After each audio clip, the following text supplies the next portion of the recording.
আসসালামু আলাইকুম ওরহমতুল্লাহি বারাকাতুহু। সম্মানিত দর্শক ও শ্রোতা মণ্ডলী, আজকে আপনাদের সামনে হাজির হলাম একটি গুরুত্বপূর্ণ বিষয়ে আলোচনা করার জন্য। আমাদের অনেক দিনী ভাই গত দু একদিন থেকে আমাদের কাছে বিভিন্ন বিষয়ে প্রশ্ন করছেন। তো সবার উপকারের স্বার্থে ভাবলাম এই বিষয়গুলো আপনাদের সাথে শেয়ার করা দরকার। তো এক ভাই প্রশ্ন করেছেন যে আমাদের এলাকায়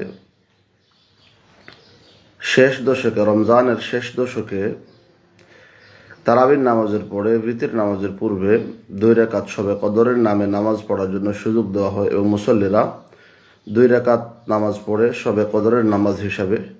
শরীয়তের দৃষ্টিতে এটার ভিত্তি কতটুকু বা এটার হুকুম কি? তো দেখুন ভাই, আসলে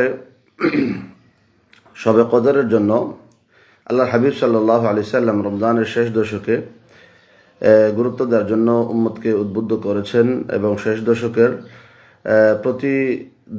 প্রতিটি রাতে শবে কদর তালাশ করা চাই, বিশেষত বেজুর রাত্রিগুলিতে একটু বেশি করে।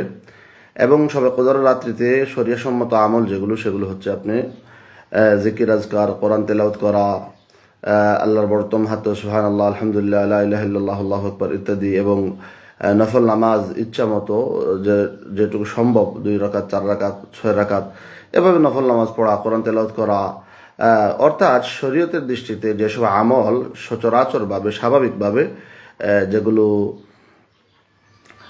করার জন্য শরীয়ত উদ্বুদ্ধ করে, এই সকল আমল করা। কিন্তু একটা কথা বিশেষভাবে উল্লেখযোগ্য যে শবে কদর বা শবে বরাতের জন্য শরীয়তের দৃষ্টিতে স্পেসিফিক আলাদাভাবে কোনো নামাজ নেই, কোনো বিশেষ কোনো আমল নেই।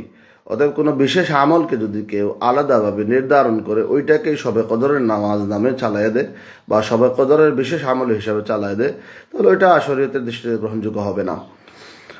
আশা করি আপনার উত্তরটি পেয়ে গেছেন। আর আরেকটা প্রশ্ন করা হয়েছে যে রমজানুল শেষ দশকে এতেকাফের সময় এতেকাফকারীরা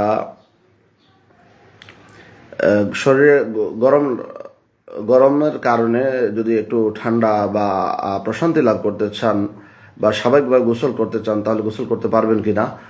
অথবা জুমআর নামাজের জন্য যে মাসনুন গোসল রয়েছে, সুন্নাহসম্মত গোসল রয়েছে, সেই সুন্নাহসম্মত গোসল জুমআর জন্য এতেকাফকারীরা জুমআর গোসল অথবা গরম থেকে পরিত্রাণ পাওয়ার জন্য বা স্বাভাবিকভাবে একটু শরীর ক্লিন রাখার জন্য গোসল করতে পারবেন কিনা? দেখুন ভাই, আল্লাহ রাব্বুল আলামিন এই এতেকাফ কে তার বান্দার উপর এতেকাফের যে বিধান দিয়েছেন, এতেকাফ মানে হচ্ছে একটা মানুষ সে আল্লাহর জন্য নিজেকে বন্দি করে নেয়, আল্লাহর জন্য সে নিজেকে ওয়াকফ করে নেয়। এতেকাফ মানে আল হাবস, বন্দি করা। তো আপনি আল্লাহর ঘর মসজিদে, পুরুষ হলে মসজিদে, মহিলা হলে নির্দিষ্ট একটা জায়গায় ঘরের মধ্যে আপনি আল্লাহর ইবাদতের জন্য বন্দী হয়ে যাবেন। এবং এতেকাফের মধ্যে 3 প্রকার রয়েছে: নফল এতেকাফ, ওয়াজিব এতেকাফ, সুন্নতে মুআক্কাদা এতেকাফ। রমজানের যে এতেকাফ শেষ দশকে, এটা হচ্ছে সুন্নতে মুআক্কাদা এতেকাফ।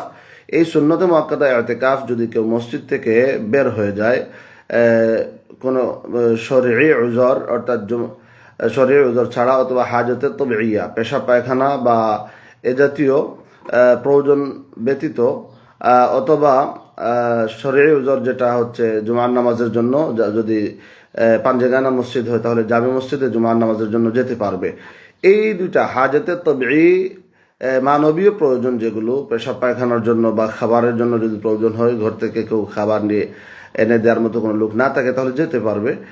আর হচ্ছে জুমার নামাজ আদায়ের জন্য যদি প্রয়োজন হয় তাহলে ওই জুমা মসজিদে যেতে পারবে।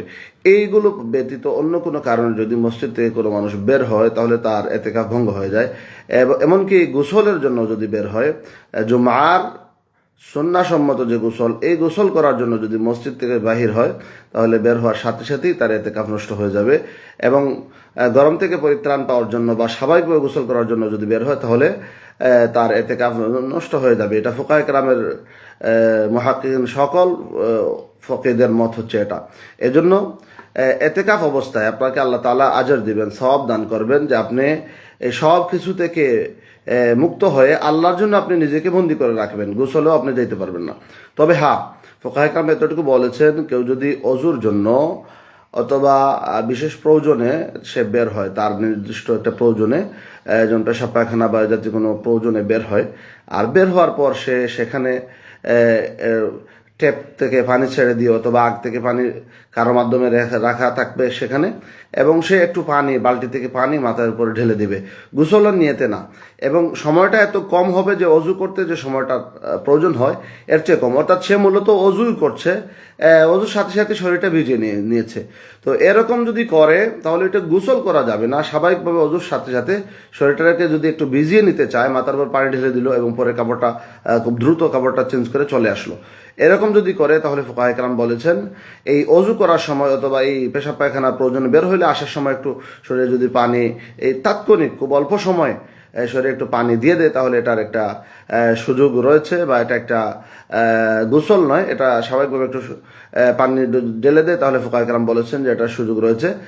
এছাড়া সুন্নাহ গোসল অর্থাৎ জুমার গোসলের জন্য অথবা গরম থেকে পরিত্রাণ পাওয়ার জন্য বা স্বাভাবিকভাবে পরিষ্কার থাকার জন্য, ক্লিন থাকার জন্য যে গোসল করা হয়, এই গোসল করলে এতেকাফকারীর সুন্নত মুআক্কাদা এতেকাফ ভেঙে যাবে।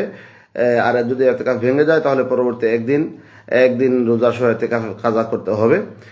এই ছিল দুইটা প্রশ্নের উত্তর। আল্লাহ রাব্বুল আলামিন আমাদের সবাইকে দিন সঠিকভাবে জেনে মানার তৌফিক দান করুন, আমিন। ওয়া আখিরু দাওয়ানা আনিল হামদুলিল্লাহি রাব্বিল